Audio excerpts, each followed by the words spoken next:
This video is sponsored by Ram Ram Group of Companies.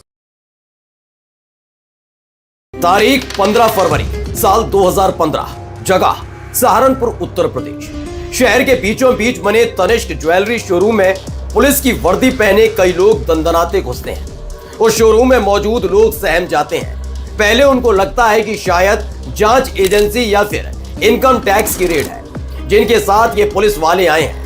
Police की भारी भरकम मौजूदगी ग्राहकों को परेशानी में डाल देती है, लेकिन कोई कुछ समझ पाता उससे पहले ही शोरूम में घुसे वो पुलिस वाले अपने काम में लग जाते हैं। एक नहीं, दो नहीं, पूरे 10 करोड़ रुपए लूट लिए जाते हैं। जैसी ये खबर पुलिस को मिलती है, उनके हाथ पांव फूल जाते हैं। फौरन ही डकैती की वारदात को अंजाम देने वाले गुर्गों की घेराबंदी शुरू होती है। इस बार पुलिस बिल्कुल सही समय पर पहुंची थी।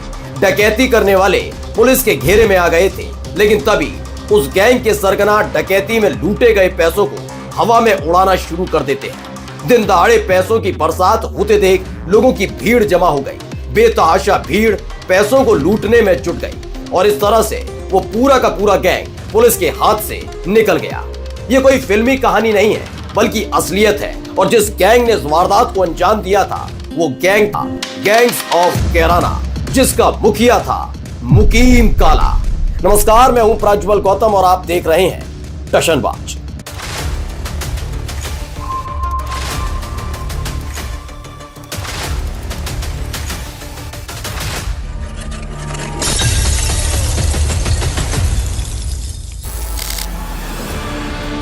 साल 2008 में 16 साल का एक लड़का, लेकिन संगत ऐसी कि अपराध की दुनिया में उसके कदम बढ़ते गए और एक दिन वो ऐसे मुकाम पर पहुंच गया कि पश्चिमी यूपी से लेकर कई राज्यों में उसके नाम की तूती बोलने लगी।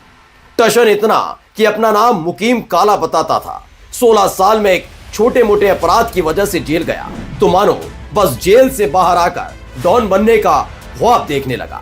उम्र कच्ची थी और अपराध भी छोटा, तो कानून के हिसाब से उसे ज्यादा दिन जेल में नहीं रखा जा सका। और फिर जेल से बाहर आने के बाद उसने कई वारदातों को अंजाम देना शुरू कर दिया। साल 2010 मुकीम काला के पहले अपराध को लोगों ने हल्के में लिया था। ऐसा लगा था छोटी उम्र में शायद बह गया हो, लेकिन उसके अंदर कोई झांक कर देख नहीं पाया कि वो उत्तर प्रदेश में कितना बड़ा खौफ का पर्याय बनने जा रहा है। दरअसल 19 साल की उम्र में वो पानीपत चला गया, जहां मजदूरी करने लगा। एक ठेकेदार को उस पर दया आ गई। फिर क्या, मुकीम काला को अपने यहां मजदूरी का काम दे दिया। लेकिन दिन रात मुकीम काला अपने ही मालिक को लूटने का प्लान बनाता रहा। वो इतना तो समझ गया था कि किसी भी अपराध को अकेले अंजाम देना इतना आसान नहीं है, तो उसने वहीं अपना एक दोस्त बनाया और उसका साथ लेकर अपने ही मालिक के 19 लाख रुपए लूट लिए और फायरिंग करके भाग गया। लेकिन ये फरारी ज्यादा दिन तक चल नहीं पाई और पुलिस ने उसे गिरफ्तार कर करनाल जेल में बंद कर दिया। ये जेल मुकीम काला के लिए अपराध की दुनिया में मजबूत कदम रखने की नींव साबित हुई। वजह थी करनाल के इस जेल में बंद पश्चिम यूपी का सबसे बड़ा और खूंखार गैंगस्टर मुस्तफा बंद था, जिसकी दहशत उन दिनों पश्चिम यूपी से लेकर उत्तराखंड, हरियाणा, पंजाब तक थी। मुकीम काला ने मुस्तफा से अपनी दोस्ती बढ़ाई और देखते ही देखते मुस्तफा इतने करीब आ गया कि कग्गा गैंग का सबसे मजबूत शूटर बन गया।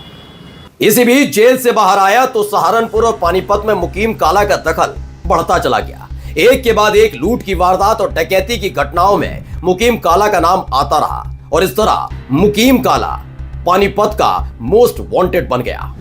साल 2011 ये वो बरस था जब मुकीम काला का गुरु यानी कि मुस्तफा कग्गा भी जेल से बाहर आ गया था। अब एक मिलकर 2 नहीं बल्कि 11 बन चुके थे। तो कग्गा और मुकीम काला ने मिलकर पश्चिमी यूपी, हरियाणा, एनसीआर और उत्तराखंड में एक के बाद एक वारदातों को अंजाम दिया।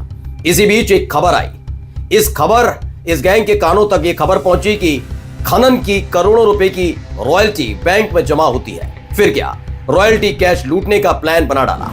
अक्टूबर 2011 में मुस्तफा कग्गा और मुकीम काला ने मिलकर सहारनपुर में बेहट में रॉयल्टी कैश लूटने की कोशिश की। कैश की सुरक्षा में तैनात पुलिस वालों से सामना हुआ तो मुकीम काला ने खाकी वालों पर गोली चलाने में भी कोई गुरेज नहीं किया। इस वारदात में सिपाही बलबीर सिंह और एक होमगार्ड को गोली मार दी, जिसमें सिपाही बलबीर सिंह की मौत हो गई। New Public Inter College, Lucknow. Admission open. For more information, call 0522 282232 or 7755 089585. साल दिसंबर 2011। काम तो मुकीम काला मुस्तफा गैंग के लिए कर रहा था, लेकिन वो अपना खुद का गैंग खड़ा करना चाहता था। उसका ये ख्वाब तब पूरा हो गया जब साल 2011 में पुलिस ने मुस्तफा कग्गा को घेर लिया। कहा जाता है कि इस दौरान काफी देर तक दोनों तरफ से गोलीबारी होती रही, लेकिन आखिर में पुलिस ने मुस्तफा कग्गा को ढेर कर दिया और इस तरह गैंग की कमान मुकीम काला के हाथ में आ गई, जिसे गैंग्स ऑफ कैराना का नाम दिया गया। कहा जाता है कि अपनी इन वारदातों को जब वो अखबार में पढ़ता तो खूब खुश होता था। अब तक मुकीम काला पर 2 लाख का इनाम घोषित हो गया था। वहीं पुलिस अब मुकीम काला का अध्याय खत्म करने के लिए तैयार बैठी थी। तभी खबर आई। तारीख 5 जून साल 2013। कहा जाता है कि मुस्तफा कग्गा के एनकाउंटर के बाद मुकीम काला करीब 2 साल तक खामोश रहा। वो अपने गैंग की ताकत को बढ़ाने में जुटा हुआ था और इंतजार था एक मौके का।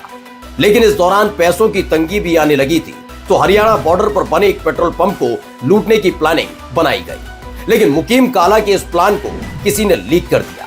पुलिस पहले से ही तैयार बैठी थी। इस बार पक्का था कि मुकीम काला किसी भी कीमत पर बचकर नहीं जा पाएगा। एक एक गाड़ी पर नजर रखी जा रही थी। तभी एक कार पर पुलिस वालों की नजर पड़ी, जिसमें मुकीम काला अपने शूटर साबिर के साथ आता दिखा। पुलिस ने उस कार को घेर लिया। अपने आप को घिरा देख मुकीम काला और उसके शूटर शाबिर ने पुलिस पर गोलीबारी शुरू कर दी, जिसमें एक गोली सीओ उमेश यादव के गनर राहुल ढाका को लगी और उनकी मौके पर ही मौत हो गई। इस दौरान मुकीम काला के हौसले इस तरह बुलंद हो गए कि गनर राहुल ढाका की कार्बाइन लूटकर वो फरार हो गया। इस एक वारदात ने पुलिस का गुस्सा 7वें आसमान पर चढ़ा दिया, क्योंकि इससे पहले भी मुकीम काला ने कई पुलिस वालों पर गोलियां चलाई थी। अब वो पूरी तरह से पुलिस की रडार पर आ गया था। मुकीम समझ गया कि अभी जल्दबाजी करने से कुछ नहीं मिलने वाला, तो वो कुछ दिन अंडरग्राउंड हो गया। लेकिन 2 बरस बाद यानी 2015 में तनिष्क शोरूम में डकैती और पुलिस गिरफ्त से बचने के लिए डकैती के पैसों को लुटाने वाली घटना ने पूरे प्रदेश को हिलाकर रख दिया था। मुकीम काला के इस गिरोह में करीब 17 शार्प शूटर थे, जिसमें शकील इस गैंग का सबसे खतरनाक शार्प शूटर था और वो मुकीम काला का सबसे खास था। महीना अक्टूबर साल 2015। एक बार फिर से मुकीम काला और उसके शूटर साबिर की लोकेशन पुलिस को मिली। इस बार मौका हाथ से जाने देने के लिए पुलिस तैयार नहीं थी। खबर थी कि वो एक कार से दिल्ली के रास्ते लोनी जाएगा, लेकिन पुलिस और एसटीएफ ने मिलकर नोएडा गेट पर ही मुकीम काला और साबिर को गिरफ्तार कर लिया।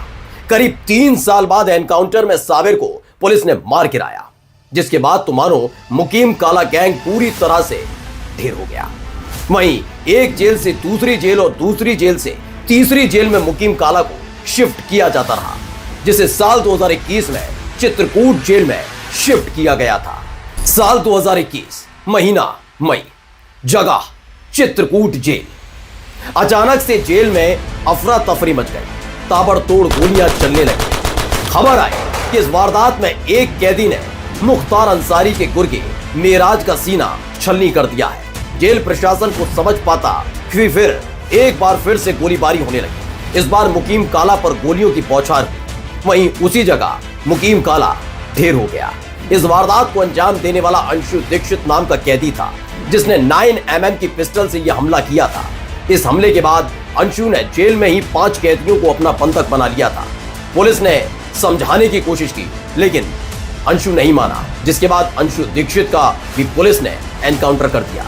बाद में पता चला कि अंशु को जेल के अंदर न केवल पिस्टल मुहैया कराई गई थी, बल्कि 2 एक्स्ट्रा मैगजीन भी दी गई थी। इस एक वारदात ने जेल प्रशासन पर सवाल तो खड़े किए, लेकिन मुकीम काला का अध्याय हमेशा हमेशा के लिए बंद हो गया।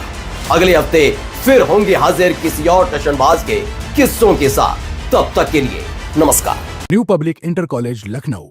Admission open. For more information, call 0522 282232 or 7755 089585.